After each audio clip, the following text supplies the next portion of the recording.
Irmãos queridos, eu vos saúdo com a paz do Senhor Jesus.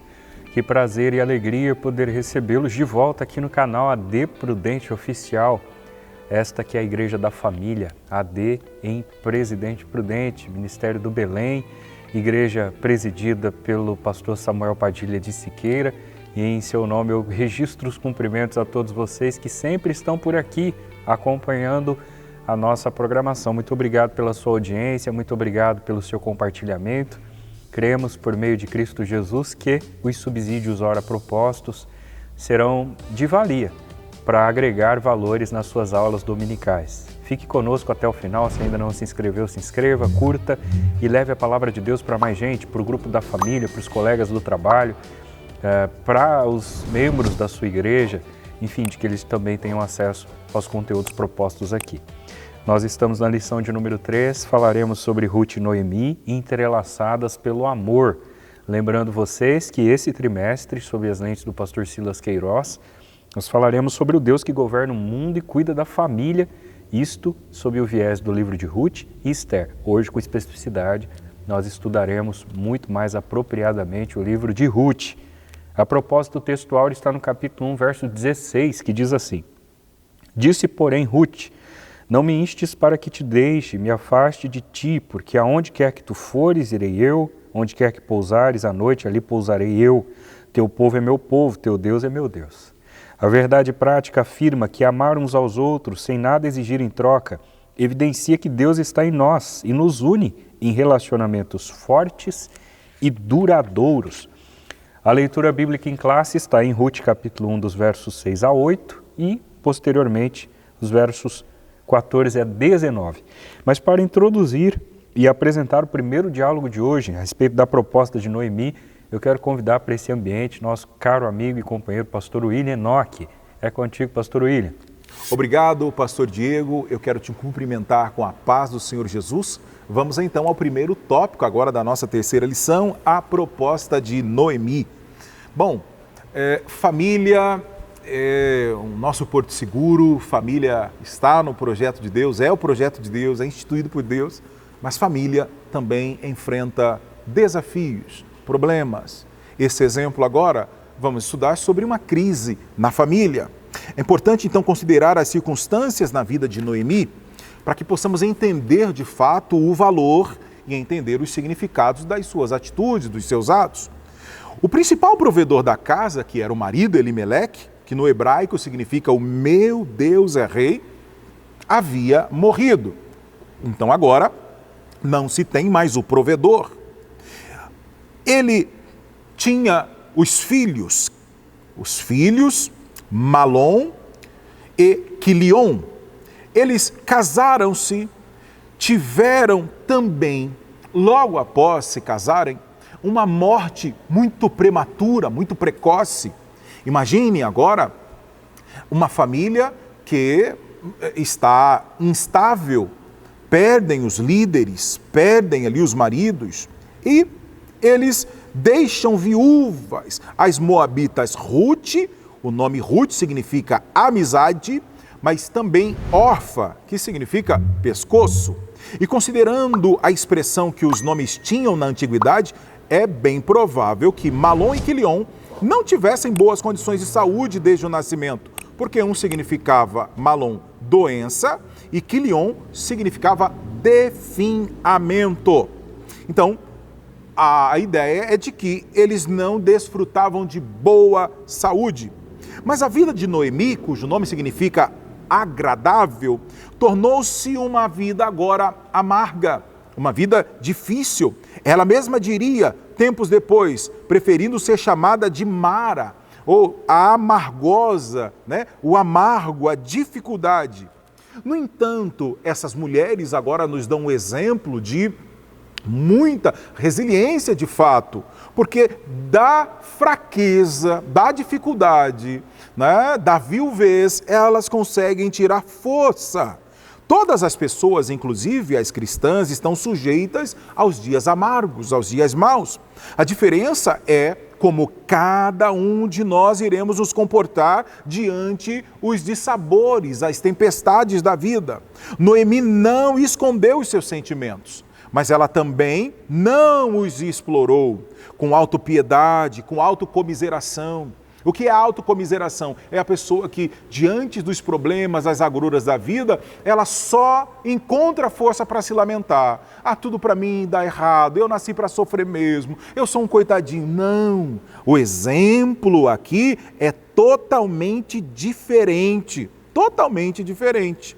Nós estamos vendo um exemplo de Noemi, agora de fidelidade, de compromisso, mas não de autocomiseração. Quando soube que Deus havia abençoado o seu povo, ela se levantou com as suas noras para voltar a Belém. E ela teve uma atitude de liderança, mesmo em meio à tristeza profunda, mesmo em meio à dor que sentia. Havia perdido o marido, havia perdido os seus filhos. E a distância entre os campos de Moabe e Belém era superior a 120 quilômetros. E agora, já de idade avançada, Noemi soube tirar força da fraqueza subindo e descendo das montanhas em tempos tão difíceis. Se tivesse se entregado aos seus sentimentos, jamais ela teria tomado uma decisão desafiadora. O problema ou os problemas da vida, eles não podem nos neutralizar, nos paralisar. Eu estou lembrando você dessa história e lembrando que não era uma situação fácil, não era uma situação confortável. Essa distância aqui de 120 quilômetros não foi uma viagem feita em um ônibus confortável com ar-condicionado, não. Já de idade avançada, enfrentou as montanhas, enfrentou as dificuldades. Então veja, não houve também manipulação emocional. As noras, Ruth e Orfa, decidiram acompanhar a sogra. Mas tão logo começaram a viagem, Noemi decidiu liberá-las. Noemi percebe, olha, é melhor vocês seguirem o caminho de vocês. Vocês podem voltar à casa dos pais, vocês podem procurar aí recomeçar a vida de vocês. Mesmo de idade avançada, Noemi pensou primeiro em suas noras e no futuro delas. E de volta às suas origens, Ruth e Orfa poderiam casar novamente e constituírem família. E Noemi assumiu a sua condição pessoal, sem em nenhum momento apelar aos sentimentos das noras. Esse tipo de conduta é fundamental para a construção de um relacionamento saudável, equilibrado, porque a manipulação emocional ela é muito sutil e costuma se manifestar desde a infância. O pecado não escolhe idade. Pessoas emocional e espiritualmente sadias não são pessoas manipuladoras. Olha, nós estamos tendo uma riqueza aqui. Nós vivemos em um tempo onde as pessoas, por qualquer razão, elas se vitimizam. Por qualquer razão, elas não assumem as consequências das decisões que elas mesmas tomaram. É uma geração, é o popular mimimi, que questiona tudo, que vê problema em tudo. E a Bíblia está nos dando o privilégio hoje de olhar para o exemplo de Noemi e aprender que não manipulou, não procurou se vitimizar, não impediu nada, mas ela cumpriu a sua missão. Ela fez aquilo que de fato deveria fazer. Então a crise familiar de Noemi traz lições a respeito de perseverança, de bem-estar emocional. E essa qualidade de vida, essa saúde emocional está ligada então ao nosso compromisso com Deus. A leitura da Bíblia, a nos enchermos de Deus e entender que mesmo nos momentos mais difíceis, como estudamos no trimestre anterior, temos uma viva esperança, temos um Deus guerreando por cada um de nós. Pois bem, queridos, aqui estamos de volta para tecer considerações muito ligeiras, muito sucintas a respeito do tópico 2 do nosso estudo de hoje. Nós estamos dentro do livro de Ruth, um livro belíssimo, uma história fantástica, embora pequena, mas que tem uma riqueza maiúscula. E eu tenho certeza que os senhores, enquanto leitores da Bíblia, estudantes da EBD, têm sido tocados pelas mensagens nesse título contidas. Pois bem, tópico 2 fala sobre a convicção amorosa de Ruth. Isso se inicia, segundo as lentes do pastor Queiroz, por uma amizade provada e aprovada. A gente precisa contextualizar, muito embora isso pareça reincidente, eu já visto que a primeira lição deu um panorama geral a respeito disso, mas precisamos reincidentemente relembrar do que ocorria naqueles dias com Ruth. Nós temos uma família de origem belemita, que imigra para o território de Moabe por conta de uma fome que se instalara no seu território. Moabe não era a melhor dos locais para serem visitados ou muito menos habitados, e ainda mais quando se pensava em judeus, ou por que não dizer, em hebreus.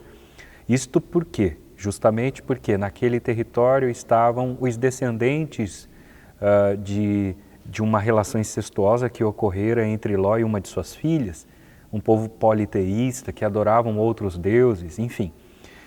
Mas ainda assim Elimeleque toma sua esposa Noemi, seus filhos Malom e Quilion e imigram para o território de Moabe.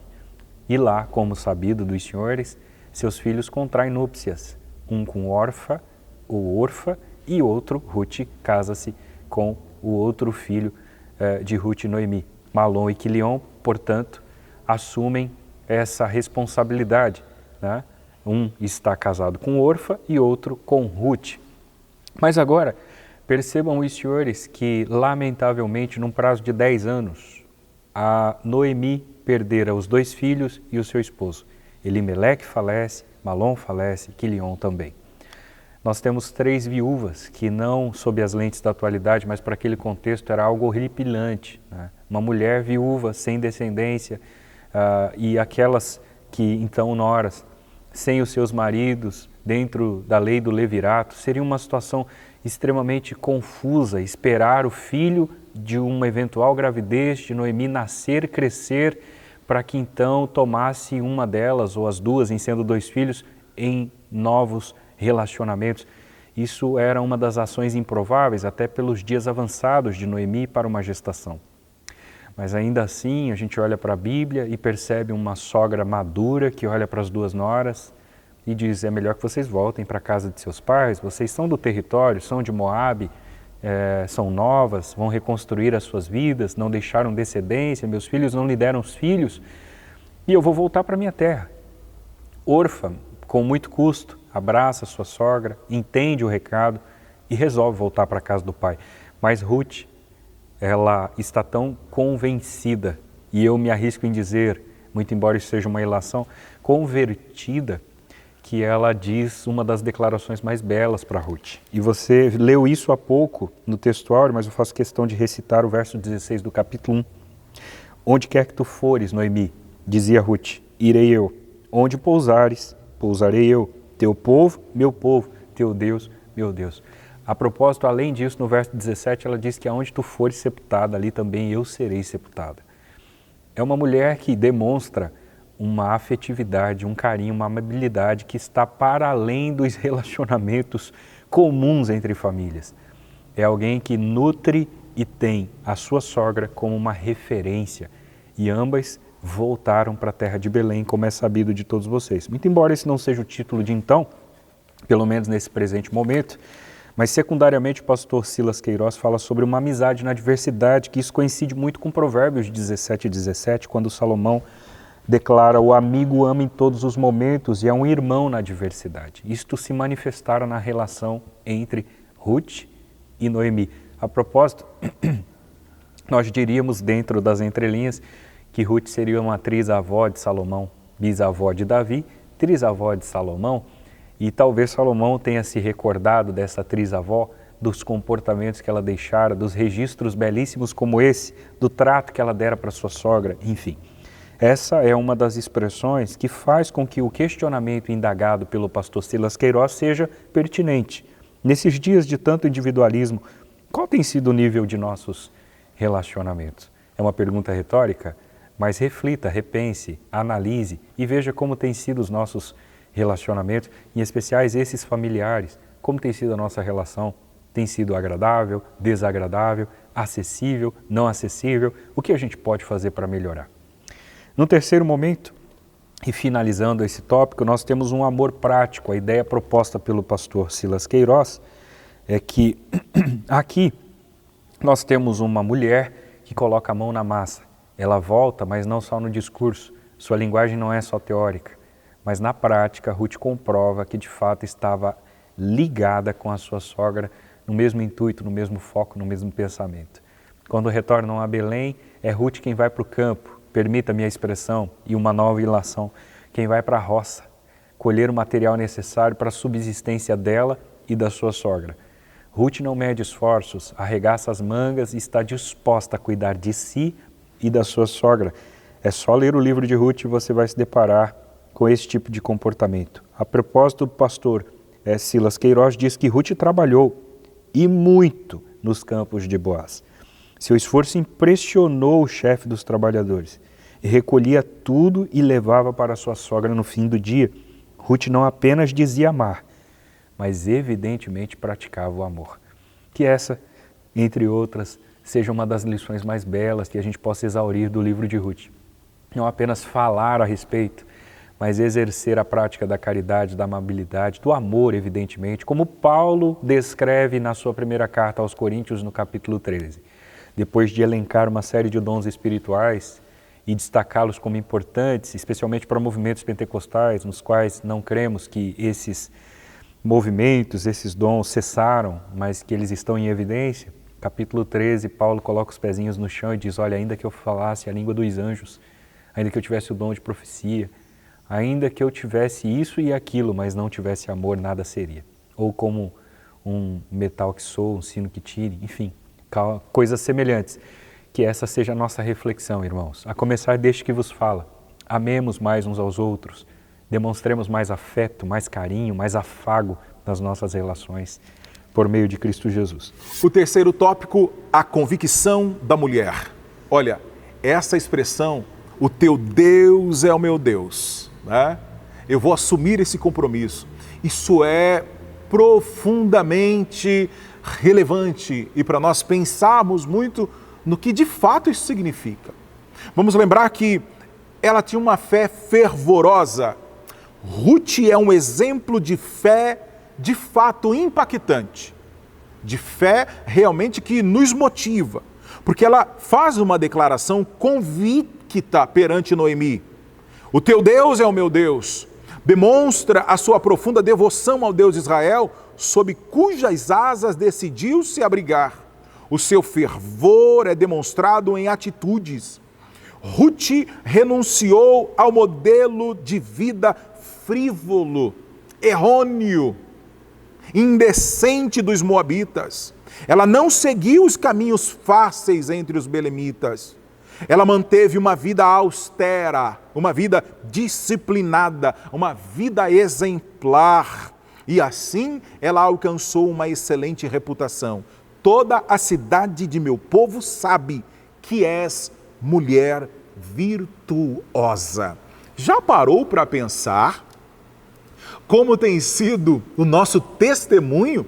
Porque aqui Ruth conhece esse exemplo a partir das atitudes de Noemi.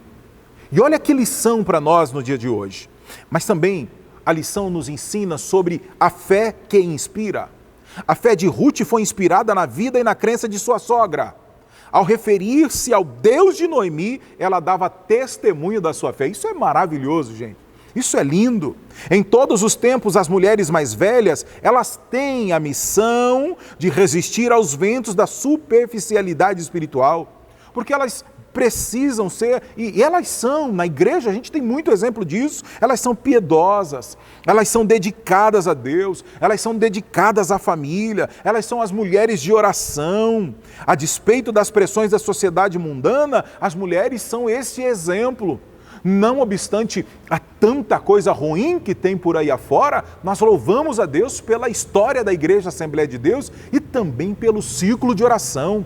A coluna da igreja, muitas vezes não aparecem, muitas vezes não estão aqui no vídeo, mas elas estão lá de joelhos dobrados, intercedendo, clamando. Então até aproveito este momento para agradecer a Deus pela vida das irmãs da igreja, pela vida das mulheres dos obreiros, pela vida da esposa dos líderes, das missionárias do Senhor, das mulheres de oração. Porque vocês, de fato, são um exemplo de fidelidade, de compromisso com a obra de Deus. Então, somente assim poderão inspirar e ensinar as mulheres mais novas.